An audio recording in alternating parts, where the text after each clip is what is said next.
शिव के सर्वोत्तम होने के 5 कारण, जिन्हें आप अपने जीवन में लागू करते हैं तो आप भी सर्वोत्तम हो जाएंगे। आपका जीवन आनंद से भर जाएगा। आपके जीवन में खुशियां ही खुशियां होंगी, दुखों का नाश हो जाएगा और आप अपने जीवन में सफल हो जाएंगे। शिव के प्रशंसक बालक, युवा, गृहस्थ अथवा सन्यासी सभी हैं। क्या है जो शिव को इतना आकर्षक बनाता है? हमने इस विषय में 5 कारण प्रस्तुत किए हैं। पहला, वे सर्वसमावेशी हैं। वे किसी के भी साथ खुश रह सकते हैं। शिव की आराधना केवल देवता ही नहीं करते हैं, असुर, यक्ष और भी कई तरह के जीव उनको पूजते हैं। भूत, प्रेत, यक्ष, पिशाच, राक्षस, वे सभी जिनको सबने त्याग दिया है, शिव ने उन्हें स्वीकार किया है।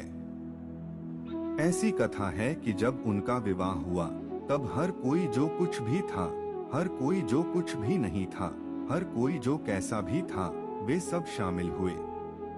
सभी देवता और दिव्यजन, सभी असुर, राक्षस, विकृत गण, भूत, प्रेत सभी आए। आमतौर पर ये लोग एक दूसरे के साथ ठीक से नहीं रह सकते, लेकिन शिव के विवाह में हर कोई वहां था, क्योंकि वे पशुपति थे, पाशविक प्रवृत्तियों के स्वामी। सभी पशु आए और सर्पों का आना तो तय था, इसलिए वे भी आए। पक्षी और कीड़े मकोड़े इससे वंचित रहना नहीं चाहते थे, इसलिए वे भी अतिथि बने। हर प्राणी उनके विवाह में सम्मिलित हुए। यह कथा ये बताने की कोशिश कर रही है कि जब हम इन प्राणियों की बात करते हैं तो हम किसी सभ्य, सुसंस्कृत मनुष्य की बात नहीं कर रहे हैं, बल्कि एक आदि स्वरूप जो जीवन के साथ पूर्ण एकत्व की स्थिति में विराजमान हैं। वे विशुद्ध चेतना हैं, बिना किसी छल के, पुनरावृत्ति विहीन, हमेशा तत्पर, सर्वथा मौलिक, सतत रचिता हैं। वे केवल जीवन हैं। दूसरा, वे परम पुरुष हैं पर स्त्रीत्व से भी जुड़े हैं। आमतौर पर शिव पौरुष का प्रतीक हैं, पर शिव के अर्धनारीश्वर रूप में आप देखेंगे कि उनका आधा भाग पूर्ण विकसित स्त्री का है। मैं इसकी कथा सुनाता हूँ। शिव उन्मत्त स्थिति में थे, इसी कारण पार्वती उनकी ओर आकर्षित हुई। जब पार्वती अनेक उपाय करके और अनेक मदद लेकर उन्हें प्रसन्न कर पाई, तब उन्होंने विवाह किया। विवाह हो जाने पर स्वाभाविक ही शिव अपने अनुभव बताना चाहते थे। पार्वती बोली, आप अपने भीतर जिस अवस्था में रहते हैं, मैं भी उसे अनुभव करना चाहती हूँ। मैं क्या करूँ? मैं किसी भी प्रकार की तपस्या करने के लिए तैयार हूँ। शिव मुस्काए और बोले, तुम्हें कोई महान तप करने की जरूरत नहीं है, तुम बस आकर मेरी गोद में बैठो। पार्वती बिना किसी प्रतिरोध के उनके पास आकर उनकी बाईं गोद में बैठ गईं। वे इतनी इच्छुक थीं कि उन्होंने स्वयं को पूरी तरह उनको समर्पित कर दिया। शिव ने उन्हें अपने भीतर खींच लिया और वो उनके साथ एक हो गईं। आपको ये समझने की जरूरत है कि यदि उन्होंने उन्हें अपने शरीर में स्थान दिया होता तो उन्हें अपने आधे शरीर का त्याग करना पड़ता, इसलिए उन्होंने अपने आधे शरीर का त्याग कर उन्हें स्वयं में शामिल कर लिया।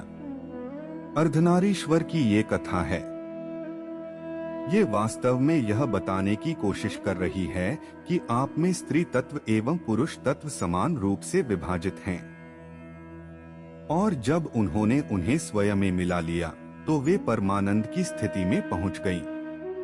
ये बताया जा रहा है कि जब आंतरिक स्त्रीत्व एवं पौरुष का मिलन होता है, तब आज एक चिर परमानंद की स्थिति में पहुंच जाते हैं।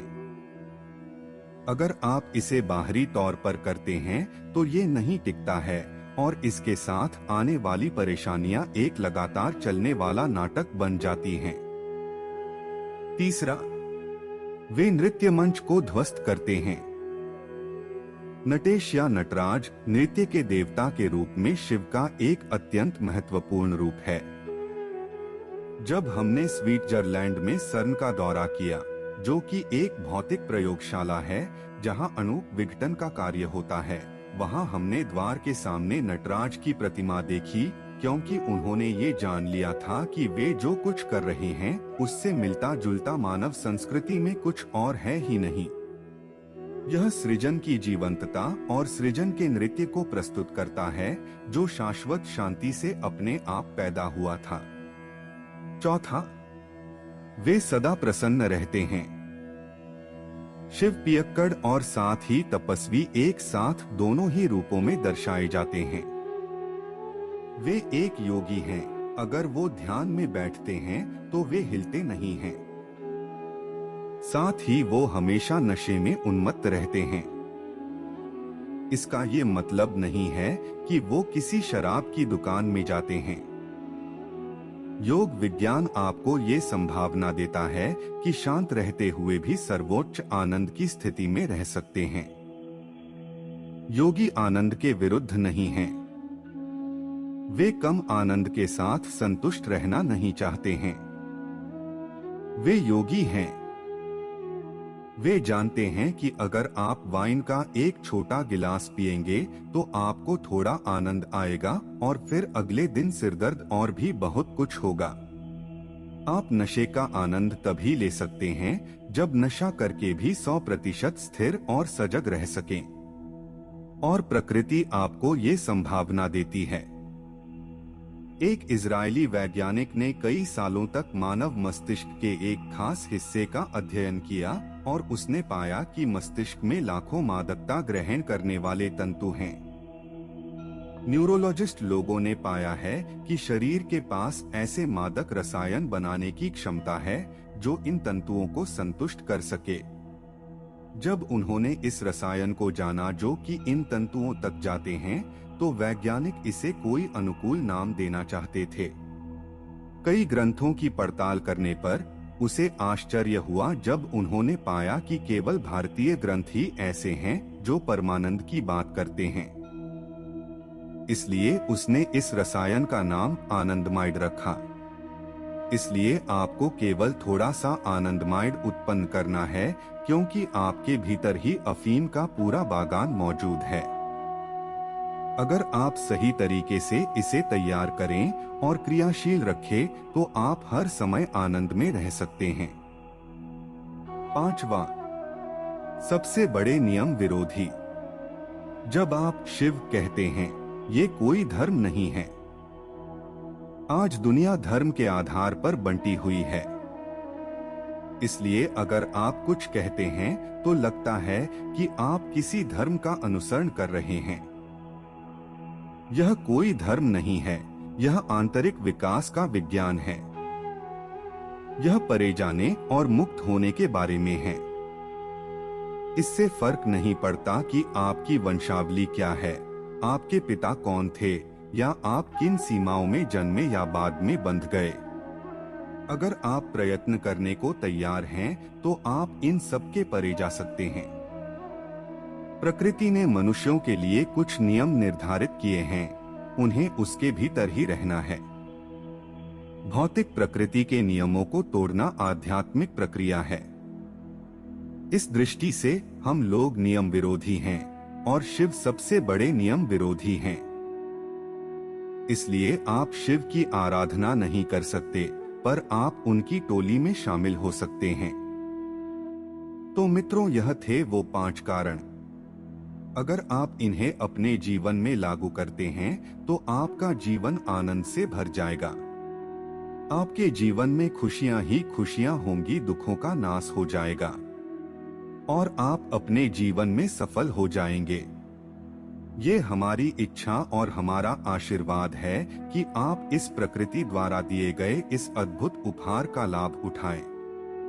हम आशा करते हैं कि आप सब इस प्रवाह की सवारी करें और जिन्हें हम शिव कहते हैं, उनके सौंदर्य एवं आनंद की अनुभूति करें। मित्रों, हमने सनातन धर्म का ज्ञान समस्त विश्व में फैलाने के लिए एक छोटा सा प्रयास किया है। हम आपसे अनुरोध करते हैं कि आप इसमें हमारी सहायता करें। हमने 2 अन्य भाषाओं में प्रस्तुतियां लाना शुरू किया है। कृपया आप उन चैनलों को भी सब्सक्राइब जरूर करें, इससे हमारी बहुत सहायता होगी। हम आपका हृदय की गहराइयों से धन्यवाद करते हैं। मित्रों, यह प्रस्तुति आपको कैसी लगी, कृपया अपने विचारों को कमेंट बॉक्स में जरूर व्यक्त करें। अगर वीडियो अच्छी लगी हो तो वीडियो को लाइक करें और अपने मित्रों व सगे संबंधियों के साथ जरूर साझा करें। चैनल को जरूर सब्सक्राइब करें। हम ऐसे ही वेदांत आपके सामने लाते रहेंगे। तब तक के लिए ओम तत्व सत्य।